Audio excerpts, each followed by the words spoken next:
We are in the Draintile Job from Hell project. And what I mean is this is no ordinary drain tile project. The first thing I want to point out is A, we don't like to do interior drain tile projects to begin with. If we can keep the water on the outside from ever mitigating inside, that's your best case scenario, but sometimes that's not possible. On this specific job site, all the grades are set so high that there's no way to keep the water from coming into the basement. So we've got to capture it before it floods out this entire project. There's a few things I want to show you about this job. This is your normal drain tile area. So we've got a nice footing here, we dig it out, we put wheat board in, and then we put 3/4 clear over the top of it, a 4-inch perforator. All right, we're going to put the sump basket in here because it's out of the way. We normally don't like to put them in high traffic areas. There's nothing different about it. Let's go over here. Let's show you why this is the project from hell. We don't only have one elevation, we have 3 different elevation changes in this basement. So 3 different step ups and downs. But guess what? This house used to be a chicken coop. It was never put on the proper footing. So as we're digging along these lines, we're coming to different areas in the house that were built at different times. This wall has absolutely no footing underneath it whatsoever. Come on this way, we're going to show you something even more fun and exciting. If you look on this wall, you have the water line coming out. Come on over here and check this out. What you'll typically find is in these constructions, they don't pack the soil that goes over the water line. So 10, 20, 50 years, the soil compacts. We're standing on hollowed ground right now, and I don't mean hollowed in a good way. I mean this floor, I can reach my entire arm underneath. Hollow. So what we've got to do is we've got to take all the sand that we can dig out of this basement and pack back underneath there and try to pack it in place, because if we dropped a bowling ball right now on this, we'd drop down 12 inches. You see that when you come across pipes. Now, let's go to another fun area of the house. Okay, so the house, this is the Draintile Job from hell, but we love the customer, and he's standing right behind me, turning on the lights for us, watching us film this. But this is what I want to point out. Look at this difference in elevation. We've already come up 1 stair. We're going up 2 more stairs, and this portion of the house was obviously built in a different era. If I stand up straight, and I'm no big man, I would easily hit my head. But that doesn't mean we don't have water problems in here. Just because the floor raises up, the water still infiltrates into this area. We may not be able to connect up with the main system. So what we're going to do is we're going to install a separate system in here and see if we can hook up into the main system. To do that, we have to jackhammer through his stairs to go onto the main line. Follow me this way. We've got one more area that we've got to connect up. Because the water is permeating throughout the entire basement, we've got to come over into this room and capture all of the water that's coming into this area.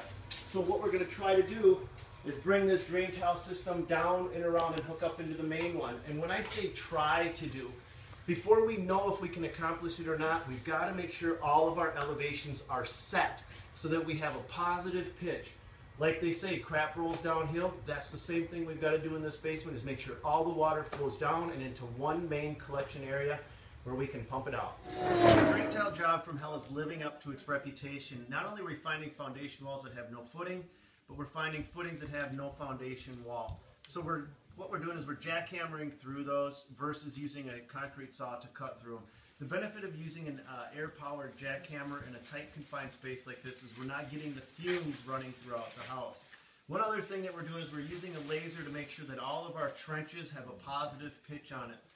Another thing that we're doing is we're using a new drain tile system that actually uses styrofoam to wrap around the drain tile. And the benefit of that is it's light and easy for the guys to get this down and in, when otherwise we would be bucketing materials throughout the house and creating a mess. We can simply grab this, it has a drain tile, drainage aggregate with it, and we bring it right down. In the trench, what you're going to find is we have a large enough void around the drain tile that we're going to compensate with the rest of this space by putting in drainage material around it. We're using lava rock in this case because it's light and easy to maneuver and get down in place. It comes in bags, and we're going to run that down to the sump. Let's walk into the back room here and let's see what we've got to do. We're going to use what we've got here is we've got 2 footings in this place. So we've got to take the wall down to get a wheat board in so that we can get capture all the water that's coming down off from the wall and get it into the drain tile system as well. So we're going to show you that process after we have this whole thing carved away, dug out, and the wheat board put in place, which is the next step to this project. Drain tile job, we'd have maybe 1 or 2 cubic yards of concrete on average going in. We'd hand mix that in place right down in the basement. On this job, we have over 10 yards of concrete that has to go in, and it has to be snaked down and through the basement, which it really doesn't have not only no easy access points, but has no ventilation. So what we're opting to do with this job is use a concrete placer and have a mixing truck already bring in pre-mixed concrete, and we're going to actually use a hose to bring it right down into the customer's house. Why is this important? Is because we're going to save a lot of time doing it this way. We're going to save a lot of mess for the customer because we're able to get in and get the concrete poured very quickly. If we brought it in with bags and we mixed it ourselves, we'd have to bring in hundreds and hundreds of bags of concrete, carry them down into the basement, bring a mixer in, and then bucket that material down into the basement. It would get really messy really fast. This is the quick way.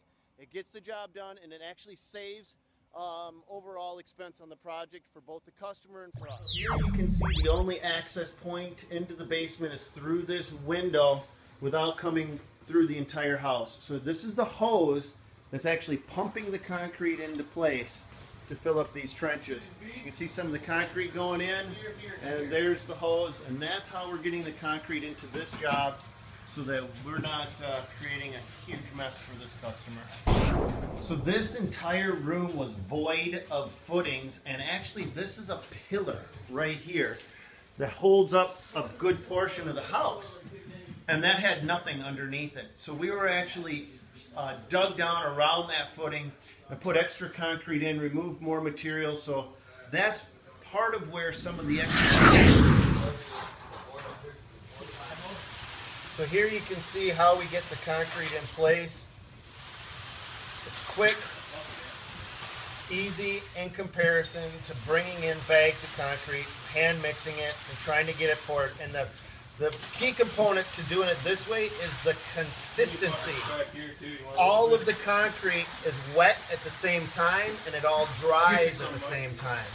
That's huge to make sure that you don't get any differential cracks and settlement in the crete as it's being processed. This is all just getting rid of it. So what you heard him just say was that that entire area gets filled in, and I was talking about the differential drying between the materials. When you have dry concrete and you put wet concrete next to it, you get a crack, it's not cohesive, and eventually that crack will separate even further. All the concrete in the basement, and I want to show you exactly how this wheat board works. So because in this case, we have water that not only comes through the walls and down the walls and actually over the tops of the walls and in, and from the ground up, what we've done is this wheat board acts as a collection channel. So as the water flows down the wall here, it goes behind the wheat board and it allows it to go directly into the drain tile system below. So it's just an avenue for the water to escape before it migrates onto the floor. Now the last part of it is putting the pump in. We're going to use a battery backup system in this. And it's just simply putting it into the Sump Basket that we have in this room. We can't really see it because it's too dark, but we've plumbed it, hard plumbed it up and outside. And all the water in this basement from the entire structure, all 233 linear feet, that wraps around the perimeter of this basement from the 3 different levels, comes down to one point. This pump collects it, kicks on automatically, pumps it out, and in case of an emergency, if the electricity and the power goes out, it has a battery that connects with it, will keep the pump running so the basement doesn't flood out. That's one of the worst parts about having a sump pump system. If you don't have a battery backup, the electricity goes out from a lightning strike, your sump pump is out of commission. This ensures that you always have an operating pump. Why would we consider this the interior drain tile job from hell? There was no one big thing that made this job, project from hell. It was just a lot of little things that added up. You know, a good example would just be on the importation of the concrete alone. Normally we'll bring in 2 cubic yards of concrete. On this job we had to bring in 10 cubic yards of concrete. And that's when you start dealing with all those little things that you as a contractor have a choice to make. There's one of 2 ways that you can handle it. You can either do it the right way or you can do it the rushed way. Ultimately, the reputation of your company depends on your decision at that point. Choose to do it the right way. Not every job's going to be a winner, but in the end, it's going to be a reflection of the quality that you're willing to put forth in that company that's going to keep you booked. It's going to keep you busy. It's going to keep you moving forward down the road.